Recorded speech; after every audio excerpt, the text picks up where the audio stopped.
बहुत समय पहले की बात है। एक सुंदर राज्य था जिसका नाम प्रकाशपुर था। इस राज्य का राजा राजा चंद्रसेन बेहद बुद्धिमान और न्यायप्रिय था। उसका राज्य समृद्ध था और लोग सुख शांति से रहते थे। राजा चंद्रसेन का मानना था कि एक अच्छा राजा वही है जो अपने प्रजा के दुख दर्द को समझे और उनके कल्याण के लिए काम करे। राजा चंद्रसेन ने अपने राज्य में एक परिकल्पना बनाई थी कि हर महीने वह अपने राज्य के विभिन्न गांवों का दौरा करेगा। वह सीधे लोगों से बातचीत करेगा, उनकी समस्याओं को सुनेगा और उन्हें हल करने का प्रयास करेगा। इस योजना के तहत राजा ने पहले गांव का दौरा करने का निश्चय किया, जो उसके महल से काफी दूर था। जब राजा पहले गांव में पहुंचा, तो वहां के लोग उसे देखकर बहुत खुश हुए। गांव के मुखिया ने राजा का स्वागत किया और उन्हें बताया कि गांव में एक बड़ी समस्या है। वहां के किसान बहुत परेशान थे क्योंकि पिछले कुछ महीनों से बारिश नहीं हो रही थी और फसलें सूखने लगी थी। राजा ने गहराई से समस्या को समझा और तय किया कि वह गांव के लोगों की मदद करेगा। उसने गांव के सभी किसानों को बुलवाया और उनके साथ बैठकर चर्चा की। राजा ने सुझाव दिया कि वे एक सामूहिक प्रार्थना करें ताकि भगवान से वर्षा की कामना की जा सके। गांव के लोग राजा की बात सुनकर बहुत उत्साहित हुए। उन्होंने सामूहिक प्रार्थना की और कुछ दिनों बाद आसमान में बादल घेरने लगे। अचानक बारिश शुरू हो गई।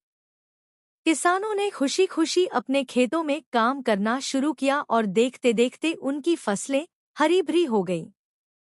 राजा की बुद्धिमानी और उनके अच्छे निर्णय के लिए सभी ने उनकी सराहना की। राजा ने दूसरे गांव का दौरा किया, जहां लोग मवेशियों की बीमारियों से परेशान थे। गांव के डॉक्टर ने बताया कि मवेशियों को एक नई बीमारी लग गई है और इससे उनके दूध का उत्पादन भी घट गया है।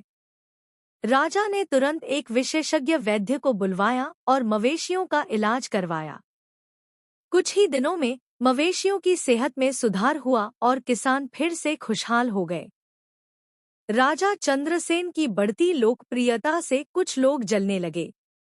उनमें से एक था उसका दुष्ट मंत्री दुर्योधन।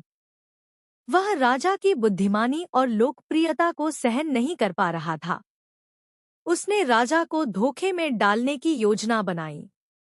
उसने एक अफवाह फैलाई कि राजा चंद्रसेन ने गांवों में बहुत सारे धन खर्च किए हैं और राज्य की आर्थिक स्थिति खराब हो रही है। इस अफवाह से कुछ लोग राजा के खिलाफ हो गए और उन्होंने एक जनसभा बुलाई। मंत्री दुर्योधन ने लोगों को भड़काते हुए कहा, क्या हम एक ऐसे राजा को स्वीकार करेंगे जो हमारे धन को बर्बाद कर रहा है? राजा चंद्रसेन ने यह सब सुनकर सोचा कि उसे खुद इस स्थिति का सामना करना पड़ेगा। उसने जनसभा में अपने विचार प्रस्तुत किए।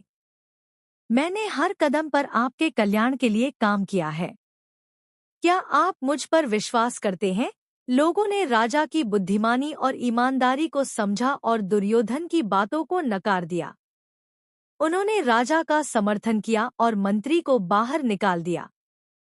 राजा चंद्रसेन ने तय किया कि अब उसे अपने राज्य में एक पारदर्शिता लानी होगी। उसने राज्य में एक ऐसा तंत्र स्थापित किया जहां लोग अपनी समस्याएं सीधे राजा तक पहुंचा सकें। उसने एक सलाहकार समिति बनाई जिसमें विभिन्न वर्गों के लोग शामिल थे। यह समिति लोगों की समस्याओं को सुनकर उन्हें हल करने का प्रयास करती थी। कुछ महीनों के बाद प्रकाशपुर राज्य ने बहुत तरक्की की। लोग अब न केवल खुश थे, बल्कि राजा के प्रति उनकी श्रद्धा भी बढ़ गई थी। किसानों की फसलें अच्छी हो रही थी, व्यापार प्रॉस्पर कर रहा था और राज्य की आर्थिक स्थिति भी मजबूत हो रही थी। राजा चंद्रसेन ने यह सुनिश्चित किया कि सभी को समान अवसर मिले और कोई भी व्यक्ति उपेक्षित न हो। एक दिन एक पड़ोसी राज्य का राजा, जिसका नाम राजा विक्रम था, प्रकाशपुर आया। उसने राजा चंद्रसेन की प्रसिद्धि के बारे में सुना था और उसकी बुद्धिमानी को परखने के लिए चुनौती देने का निश्चय किया। उसने राजा चंद्रसेन को एक पहेली दी। यदि तुम इस पहेली का सही उत्तर दे सको तो मैं तुम्हारा मित्र बन जाऊंगा, अन्यथा तुम्हें अपने राज्य को छोड़कर जाना होगा। राजा विक्रम ने कहा, मेरे पास एक सोने का सिक्का है, वह अद्वितीय है। बताओ, वह सिक्का किस प्रकार का है? राजा चंद्रसेन ने विचार किया और जवाब दिया, राजा विक्रम, वह सिक्का वही है जो केवल बुद्धिमान व्यक्तियों को ही दिखाई देता है। राजा विक्रम ने राजा चंद्रसेन की बुद्धिमानी को समझा और अपनी चुनौती वापस ले ली। उसने राजा से कहा, तुम्हारी बुद्धिमानी ने मुझे हरा दिया है, मैं तुमसे मित्रता चाहता हूँ। इस घटना के बाद राजा विक्रम और राजा चंद्रसेन अच्छे मित्र बन गए। दोनों राजाओं ने एक दूसरे से मिलकर अपने राज्यों की प्रगति के लिए विचार विमर्श किया।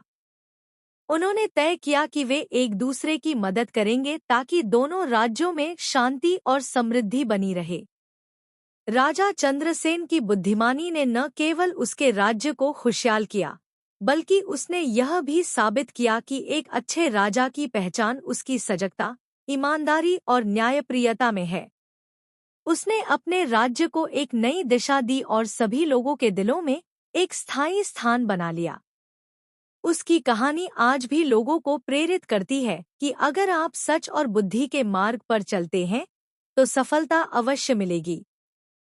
इस प्रकार राजा चंद्रसेन ने अपने बुद्धिमान निर्णयों और नीतियों से प्रकाशपुर को एक आदर्श राज्य बना दिया, जहां हर व्यक्ति खुशहाल और समृद्ध था।